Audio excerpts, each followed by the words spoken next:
হ্যাঁ বেটা কি কব ক। মুরগি তো পানি খায় কিন্তু মতে না কে? আচ্ছা আব্বা, তুমি আমাকে আরেকটা প্রশ্নের উত্তর দাও। কি প্রশ্নের উত্তর দেব রে?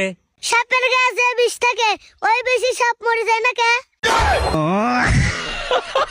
আচ্ছা আব্বা, এই বিষের কথা শুনে আরেকটা প্রশ্ন আমার মনে পড়লো। কি প্রশ্ন রে বেটা? যে বিষে মেয়াদ থাকে না সেই বিষ খালি মানুষ মরে যায় কে?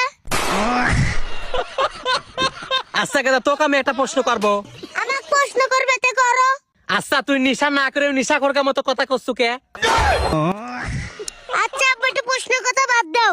এই প্রশ্নের কথা বাদ দিয়ে তোর কি আর কোনো কথা আছে? আচ্ছা আব্বা, কি কথা? ফেসবুকে একটা মেয়ে ফোন দেখাচ্ছে তোমার চেহারাটা সেই। তারপর তারপর কি? আমি আয়নার সামনে চলে গেলাম, যায়া আয়নার সামনে যা নিজের চেহারা দেখলাম। তারপর তারপর কি? সুনু পাটাল মাহায় আবার দেখলাম। দেহে কি বুঝলু? যাই বুঝি না কে, এসে মেয়েটা ব্লক করে দিছি। কি জন্যে? মেয়েটা আমার কাছ থেকে এমবি তুলে চাইছিল। তোর কি আর কোনো কথা আছে রে বেটা? আব্বা আছে। আমরা ঘুমাসলি ছয় দেয় না কে? আর একটা কথা আব্বা, আমরা খালি বারে খিদে লাগে না কে? আর মূল্য না বুঝে